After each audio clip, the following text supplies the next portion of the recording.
for joining us today. Thank you for having me. I want to begin just asking you, what is it about Pi Network, if you had to explain it to a novice, that makes it so unique and advantageous for crypto investors? Oh, first of all, our target audience is not necessarily investors. Pi is a utility token. We're targeting actually everyday people. Actually, one of the mission of Pi is making cryptocurrency and blockchain technology as accessible as possible. And accessibility includes that how can we minimize the barrier to entry. Barrier to entry include financial barrier to entry, which is referring to the investment part. That's part of the reason why Bitcoin is hard to enter later, because it's so high. It requires a lot of money to enter for many ordinary people. Another aspect of barrier is technical barrier. That's why we make it easy to mine, and we make it most accessible in current day through a phone. Great. So, as I understand it, the Pi coin can only be mined on the Pi network. So why would I want to mine that coin instead of just the Bitcoin, which is, the one that everybody, and their mother wants to be in? Well, to follow from my last answer, basically the two reasons. One is it's free. Everyone, as long as you are willing to make a contribution to this network and ecosystem, can participate. Second thing is easily done. You don't necessarily require some knowledge about computer science in order to set up a node, understanding the consensus algorithm in order to mine like Bitcoin. And you also don't need to spend a lot of money for your electricity to run Bitcoin node. So that's why it's easier to mine. I want to come back to that point about energy because it's a very interesting one. Talk to me a little bit about the utility of the token. So if I mine it, what's the benefit to me as a user and a miner? So the vision of Pi is to actually building an ecosystem that is having different kinds of goods and services that are available to be purchased in Pi. And what type of goods and services is not just like the goods is not just the investment, the product. The goods are just like the Web2 type of goods and services, meaning that it helps you bring you convenience or fulfill a need of yours that is outside of this, lens of investment. It's literally for practical benefits than just, a return, understanding of a return. Gotcha. It makes sense. It makes sense. Have you raised any funding, and how do you make money? We, as you know, the Pi network is free to mine. So in terms of the token side, we decided to give 80% of our supply for free to mine by everyone, and the 20% is goes to the core team. And out of all the coins, we have never sold any coin. Probably this is one of our effort to make it as compliant as possible. We have never run any ICO. We have never sold any token. To support the business, we are running it just like any other Silicon Valley tech startup, that we raise some funds on equity to support the operation of the company. Gotcha. I want to go back to your point about energy because last week, New York lawmakers passed a bill to ban for 2 years certain kinds of Bitcoin mining that uses energy sources that are bad for the environment. It's now waiting a final signature from the governor of New York.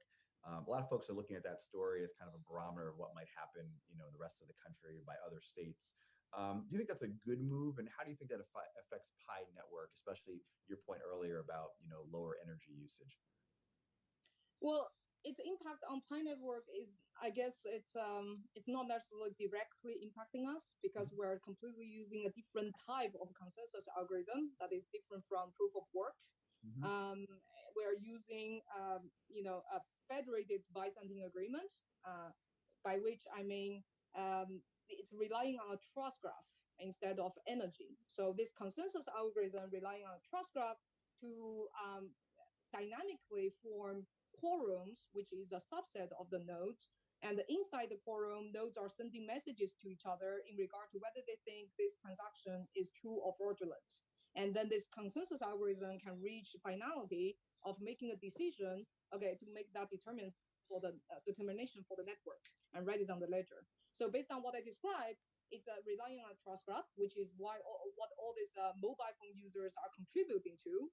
That's why they're mining the mobile miners, and then relying on that, the nodes are making decisions by transacting, messaging each other about their agreement or disagreement. By saying that, you can understand that any laptop today are able to be online and being able to message each other on the internet. So that's why, by nature, this algorithm doesn't necessarily rely on energy. And that is the fundamental reason why Pi Network is not consuming a lot of energy like the classic proof of work consensus algorithm. Understood. Final question. Pi Network has a huge following worldwide.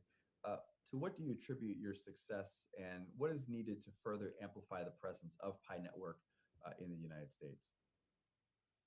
Well, we are actually, because I guess our headquarters, the big part of our team are actually located in US. US is actually one of the biggest community of Pi Network.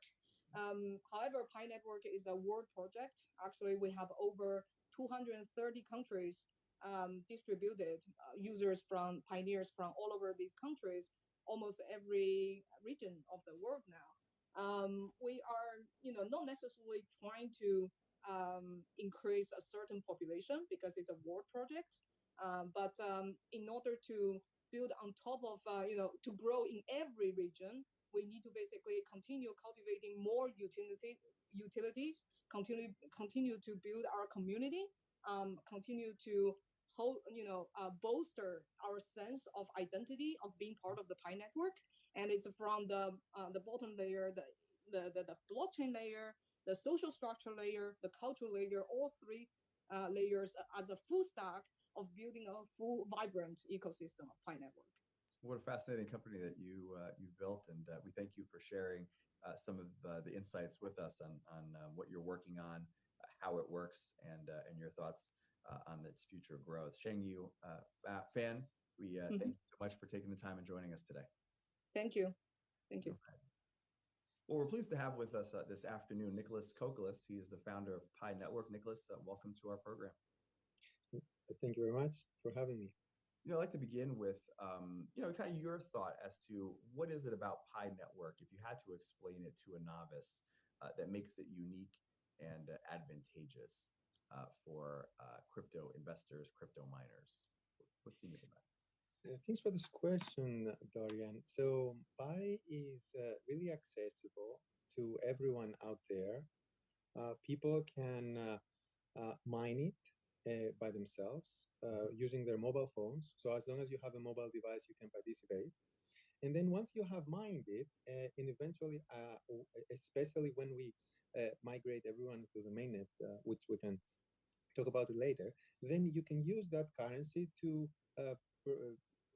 perform various activities on the network, which we call utilities. So Pi applications and other things. And the beauty of this is that even people who wouldn't be able to participate in this process, imagine someone in a country that they wouldn't have a bank account, or they wouldn't be able to how do you acquire a Bitcoin, for example, if you don't have a bank account or if you have no way to enter? So anyone can actually enter, and then once they enter, they are able to participate in those activities. They are able to pay Pi to ask another pioneer for some type of labor, for example. You can buy goods and services, or you can even get paid for services that you provide for others. Great, and that's nice insight that you gave us there on how it works. So, what does it mean for the future of mining, crypto mining, to have the ability to do this right in the palm of your hands? We think about the stories that are out there in these data centers that are just using so much electricity and energy, and it's so heavy. But you guys really revolutionized how people can mine. What does that mean now for the future of mining? Yeah, I think this is the way to go, because if you think about it, Bitcoin proved to the world that it is possible to have digital currency, and it works. So the first time that it was implemented, it had to be with the way was to be succeeded. So to succeed, it needed to have servers, it needed to be what it is. No matter how we started, now the world operates mobile. We are living in 2000, it's not 2009 anymore, it's 2022, and we're going to the future. So more and more people have exclusively mobile phones and they don't have computers, or they're using their iPads and their mobile devices rather than. Mhm. So if you were by saying that you have to exclude all those people from the process, then you're already making something very restrictive. So I think that it is the future, and I believe that even all blockchains are thinking towards that direction. Great, great. Have you raised funding, and how do you guys make money? Yeah, the one important thing to know about Pi is that we avoided from the very beginning, and the easy way of making money by selling the coin through those ICOs that happened in the crypto space. So Pi has never raised has never sold any coins for many years now. We've been operating for 3.5 years, Mhm. and this is an important aspect. We actually feel this is more natural because usually for companies they may be operating and creating utility and creating their business for several years before they can go on an IPO, Mhm. and then all of a sudden having this unnatural early influx of cash can create um, uh, unnatural results as well, with what we have seen in happening with other uh, news lately that have been communicated. And in terms of Pi, we bootstrapped as much as we could, and eventually raised some money as part of a traditional Silicon Valley startup from private investors. Got you, got you. So where do you want to take the company? What's ahead on the road of development, and what users can see in terms of the experience, in the next, you know, uh, you know, year to 18 months, let's say. Well, the goal is to have a very useful, widely accessible cryptocurrency that can allow a lot of people to be able to take advantage of the new utilities of blockchain. And by that, I mean there is a lot of innovation that happens with smart money. So once money can have some people call it smart contracts. There's multiple ways to think about it, but it's the first time in the world where you can have things like micro escrows or micro payments or other things that essentially creating a new era of possibilities in the world. So Pi is combining those facilities along with a large network of people um, participating to create something useful for the world. Specifically, that's for the longer term, as you said, a year and a half and beyond. In the meantime, from now until then, what's important is that we are currently in the process of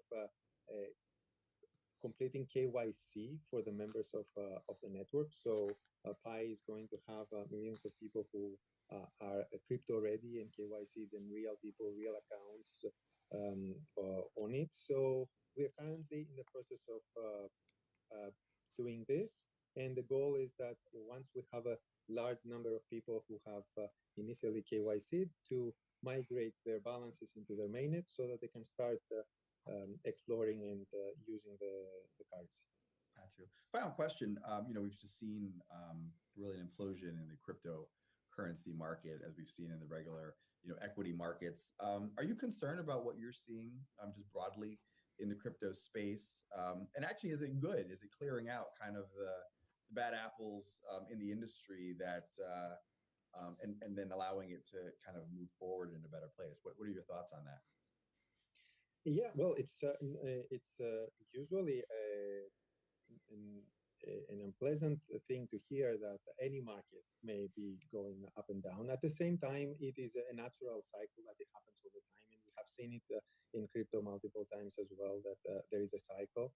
I also agree with the second part of your question, that you mentioned that this helped helps possibly clear out some uh, activities that are maybe happening with the wrong incentives. So things that are more less of pointing towards something useful, but more leading the world towards, let's say, games, financial games that they can trick people. That clears out the landscape. But overall, for Pi, as I mentioned earlier, we never raised, we never sold Pi to any person. So there's no one who can be sad that the down cycle is here right now, because no one bought it at a higher price and now it's a lower price because no one could buy it to begin with. So essentially, to the Pi network, uh, the the the way that the currency is used hasn't really been affected by the external market at all, because we can give you an example. Right now, people are spending one Pi to request to be KYC'd by the network. This one Pi, and everybody is paying one Pi. This one Pi is pooled and then distributed to some human validators, other people in the network, for helping complete the validation. So there's a pool of Pi that is then being paid out to the validators. So within the Pi network, before the crash, people were paying one Pi. During the crash, they were still paying one Pi, and after the crash, they're still paying one Pi, and they're getting paid the same amount that the validators they would. So it was completely no effect at the moment. So now in the future, of course, we all live in a connected world, Right. and we don't necessarily, it's not necessarily always going to be living in a vacuum, but that's the current situation. So what's a pie worth? I'm curious. So Pi is worth what pioneers make it worth. So in this specific case, that I described, you need to spend one Pi to get yourself KYC,